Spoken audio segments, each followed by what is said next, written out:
he said like, I still remember because so phenomenal event. He said, I want you to go to Jannah together.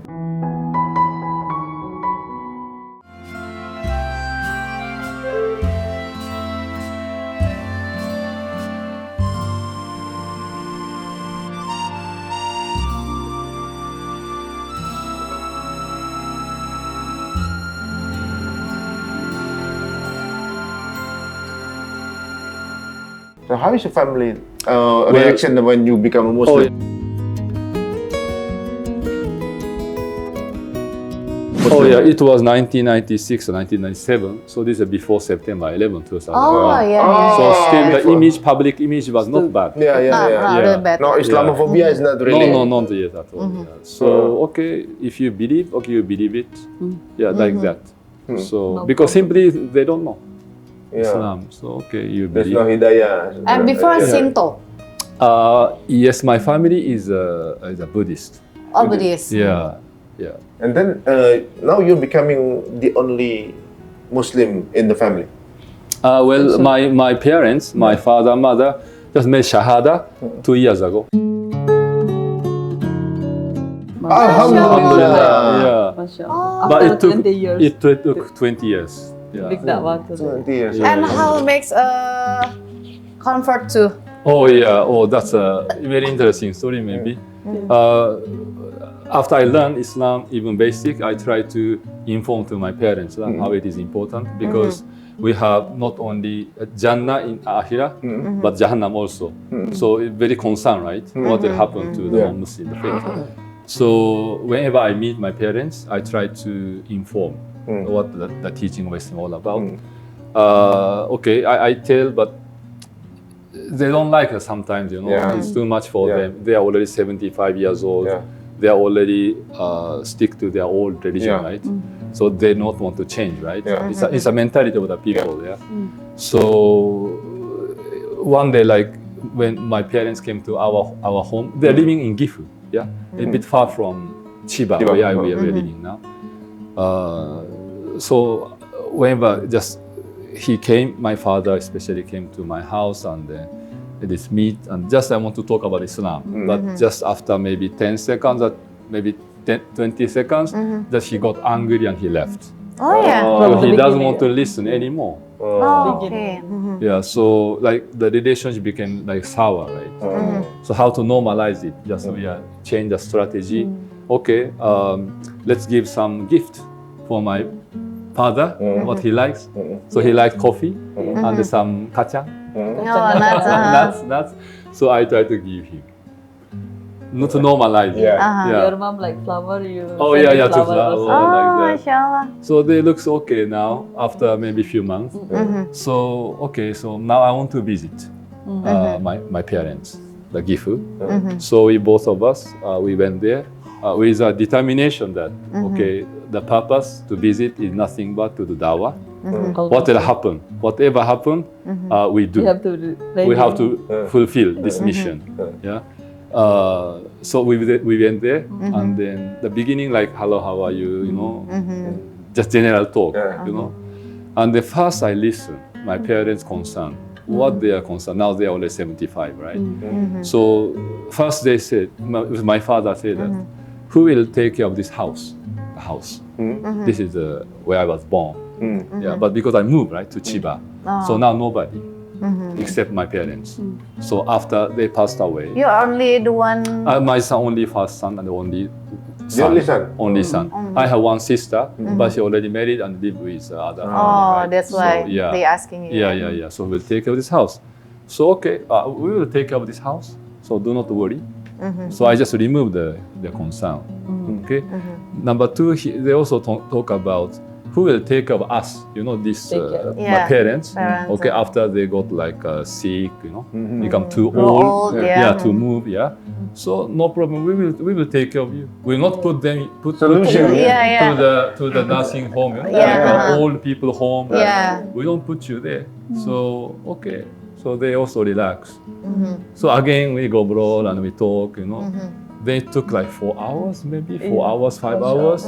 And they start taking bath and then before just going to sleep, Suddenly, yeah. So my father asked me, why you have beard? Oh, I see. Okay. Why you have beard? So then that is a kind of methodology of dawah we have. Whenever non-Muslim asks you a question, why like this, then we do not answer the question directly because they do not have a basics of Islam. When they ask question, and if you answer that question, then they will ask another question again. And again and again, it continues because they do not have the basics of Islam. Yeah. So that's why the strategy is whoever asks non-Muslim asks a question, why Islam like this? Okay, I tell them, do you have, to understand your question deeply and properly. Do you have, like time? You have 5 minutes, 10 minutes to understand basics of Islam. That is the reply. Then my father said, okay, we have time. You can talk. So now I have a time to do dawah. So I talk about 20 minutes. Maybe. More than 20 minutes. They minutes. don't feel like There is a method really listen. of dawah. To talk about the existence of God, oneness of God, and the revelation about the Quran and the prophethood. I went through this all formatted, formats. So I just went through in easy Japanese, and then finally my father, he understood, looks like. And then at the end he said, "What do you want?" What do you want? What do you want? He said. So he said like I still remember because so phenomenal event. He said, "I want you to go to Jannah together." Masya Allah. Allah. Then we ask, we expect you to make shahada. And then Whatever I explained just now is about content of shahada. There is no worthy of worship but Allah, and then the Muhammad Sallallahu Alaihi Wasallam is a messenger of Allah. I only explain this, and then just you say it in Arabic. That is what we want. Okay. actually the mother like asking father like Okasan, it's like let's go, like, let's do it either. Because his wife say like that, so shoka let's do it either. And then we was surprised and Allahu Akbar. So they just repeat and repeat. Of course, it's Arabic language, so the pronunciation is difficult for the Japanese, especially old people. So we practice and repeat again and again. And then repeat again and again. It's so difficult to say Ashhadu an la ilaha illallah, Ashhadu anna Muhammadur Rasulullah. And then very loud voice again and again. Finally, my husband wrote in katakana. I mean, I wrote it so that they can read. Di huruf katakana bukan kanji. Dan dua-duanya berdiri di Ashhadu. And how is it right now? Apa namanya? Mereka kan harus ngikutin juga gitu ya rules-rulesnya Islam. So the process of becoming a Muslim, So but for me, we are living separately, right? So after Shahada, of course, we take care of this the faith. So basically, next step is a prayer, right? But for them, it's so difficult because first of all, the environment is not like a Muslim environment. They are just alone in the village, right? So we visited Gifu, and then we won't take them to the nearest masjid, but dia nggak mau gitu, susah, badannya sakit begitu. And then, but I invited them to come to Chiba, our center, to visit us. And in Tokyo, we have also relative. Okay, we can see your relative, your younger brother, for example. My mother has a younger brother in Saitama near Tokyo. Okay, so I took them by car, travel, and then they visited our center, Chiba Islam Cultural Center. My father attended Jumu'ah. I make khutbah in Japanese. Jadi in Japanese. They are sitting in front of me. Jadi orang tuanya nonton, orang tua dari Ustadznya nonton, lagi khutbah Jumat. Ikut sholat juga. Beliau jadi imamnya. Ketika menghadap ke sini kan nggak bisa lihat orang lain, tapi kita khutbah kan melihat melihat ayahnya ada di antara jamaah-jamaah itu gitu ya. Pasti terharu banget kan. Kita tuh belum nyuluh harus sholat, harus apa kan, pasti perlu proses. Sebelum ada ilmu bagaimana bisa melaksanakan kan, dan tidak ingin membebani juga. Jadi ketika melihat ayahnya ikut sholat, walaupun pasti hanya badannya doang kan, wah itu luar biasa. Dia follow, So for me, that is our capacity lah. So just we ask Allah to guide them, because it's not amount of our amal, which will be, fully rewarded. It depends on Allah's mercy. If Allah really accept even one deed, maybe it can go to the Inshallah. Jannah. Inshallah. Who knows? So even the moment of Shahada is already there. He already prayed. My mother also, right? So inshallah, Allah will take. How do you feel when you saw that? How did you feel? Oh, cannot. Yeah, just we make a sujud syukur. Yeah, just beyond description. And then one thing, when we visit Tokyo Jami, her mother, by herself, he took the hijab and then tried to wearing hijab. When I show, Allahu Akbar. Actually, we really respect to the parents. Japanese very respect to the mother, right? When I saw her, I just try like, can I help you gitu. Jadi saya buatin, terus ayah lihat kan, pokoknya nggak bisa dibayangin lah. Jadi ke Tokyo Jami, very beautiful masjid in Tokyo, masya Allah. Ketika hubungan anak dengan orang tua jadi respect dengan ini agama apa dia nih? Artinya gini, oh ternyata ketika anak saya menjadi seorang muslim, akhlaknya menjadi lebih baik. Benar. Jadi bukan sesuatu yang membahayakan gitu. Benar. Apalagi ketika dalam konsep Islam tuh orang tua kita yang menjaganya. Ketika kita dipanggil, misalnya ini rumah gimana nih, siapa yang akan menerima? Karena menjadi haknya anak pertama laki-laki kalau orang Jepang itu warisan dari ayah ibunya itu. Ya udah nanti kita urus. Terus kalau aku sudah tua gimana? Ya itu tanggung jawab kita semua gitu. Kita nggak akan menempatkan ibu tadi yang apalagi dibunuh gitu. Astagfirullahaladzim. Atau hal yang lazim banget itu hal yang biasa itu ditaruh di lodging home.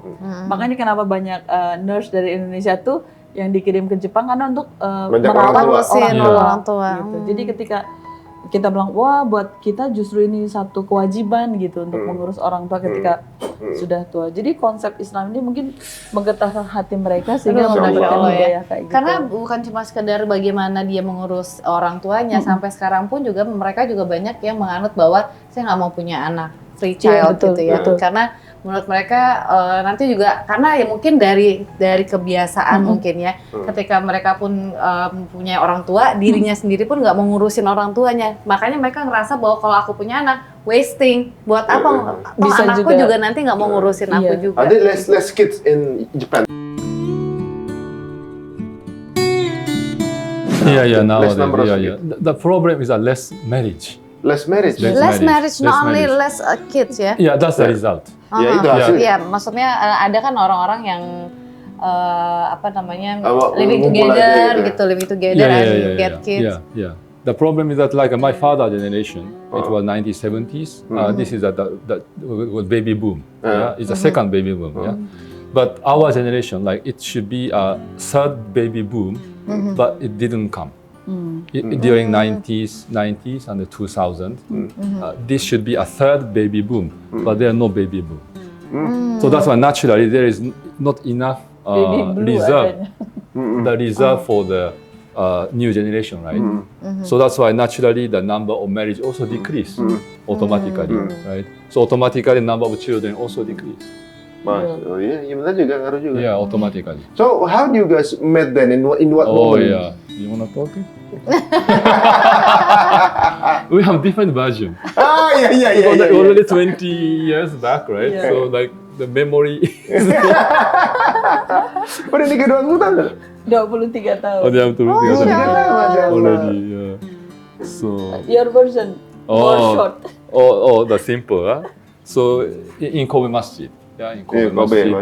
So I used to stay near the Kobe Masjid, and then she was actually Guru Ngaji, Quran teacher, the Ikra for the children of embassy people in Osaka. What embassy? Indonesian? For Indonesian, Consul General. Indonesia. So, but during weekends she has holiday, so she come to Kobe Masjid to Is teach. it near Osaka, Kobe? Yeah, very near. Yeah. So there, just in the entrance, just we made salam, you know, like a salam, and I thought she was Malaysian. You know? So I'm Malaysian, you know? So she said I'm Indonesian. Okay. So after that, the Imam of the masjid, he just called me. There is one sister looking for a textbook to understand, to learn Japanese. So can you introduce some good book for her? So okay. So Imam said you wait in the library. So I wait, and she came. And The first met? yeah, for second meet after salam. Okay. Yeah, and then so I think I took her to the library, the bookstore. On the way, Accident. yeah, just she Kesleo jatuh. kakinya. Saya terbiasa, I used to go to masjid for sholat duhur. And then learn Japanese because I didn't speak any Japanese or even English. I just came for Indonesian community, right? Then when I enter, I just want to put on my open my shoes, and then someone say Assalamualaikum because I'm Quran teacher, so I'm very curious. Ini ngomongnya salah gitu loh. Ngomong salamnya kayak Assalamualaikum. Orang Jepang itu kan nggak bisa ngomong M atau N atau huruf belakang gitu nggak ada. Lidahnya kan emang beda. Beda. Gitu ya. Jadi kedengaran saya, mungkin ini udah betul. Kedengaran saya tuh kayak kok ngomong Assalamualaikum gitu. Jadi penasaran tuh. Biasanya kalau laki-laki ngucapin salam, saya nggak ngeliat wajahnya, jawab aja terus langsung berangkat ke atas kan. Tapi ini pas aku buka Waalaikumsalam, pas aku ini ada anak muda Jepang ngucapin salam gitu. Pertanyaan saya pertama itu, are you Muslim gitu? Karena takutnya saat itu masih sedikit lah gitu ya orang Jepang. Saya baru pertama kali. Already finish this story, it's finished. Oh iya. Next stage. Ini loh dramanya itu kan kayak orang baru masuk terus buka sepatu. Sebetulnya sekali bertemu hanya ngucapin salam terus bertanya kamu dari Malaysia, saya bilang saya Indonesia, dan selanjutnya mungkin seperti tadi mungkin beliau dikenalkan sama imam masjid yang bisa jadi imam masjid itu sedang menjodohkan secara nggak mungkin ya. Versinya dia begitu, tapi bagi saya sama sekali tidak mengenal dia itu siapa, namanya juga nggak tahu. Akhirnya suatu hari di halal food tadi, beliau tiba-tiba minta notebook saya, can I borrow your notebook gitu. Terus saya kasih notebooknya. Terus beliau tiba-tiba nulis Bismillahirrahmanirrahim, in the name of Allah, I Muhammad Salman Sugimoto. Kenapa saya panggil Salman? Karena semua orang tuh memanggil sebutan Salman. Namanya itu bukan Sugimotonya tapi Salman. Salman, yeah, it's given. Given by because Ternyata teman-teman di Kobe itu hampir semuanya mengenal Salman. Bukan, saya doang yang nggak tahu. Karena saya kerjanya ngajar-ngaji aja gitu, dan jadi ketika di situ saya berjanji menikahi sister, baru di situ beliau tanya what's your name gitu.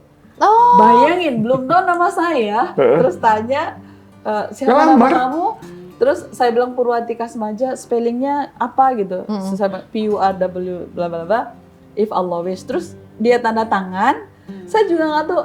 Kan dulu belum bisa bahasa Inggris juga. I cannot speak English yet. Terus dia tanda tangan, terus dia balikin saya, kamu tanda tangan di sini katanya gitu. Dan aku nurut, saya tanda tangan. Tanda tangan juga. Terus ditutup, terus diserahin ke saya, ini janji saya, tolong kamu pegang. Dan itu aku tuh nggak ada rahasia apa-apa. Ya udah dimasukin ke tas aja. Setelah pulang baru saya kasih tahu ke Mbak Rina, maksudnya yang keluarga yang membawa saya ke Jepang itu. Mbak, tadi aku kenalan sama orang Jepang gitu, dia nulis apa nih gitu, maksudnya minta di translate. Begitu dibaca,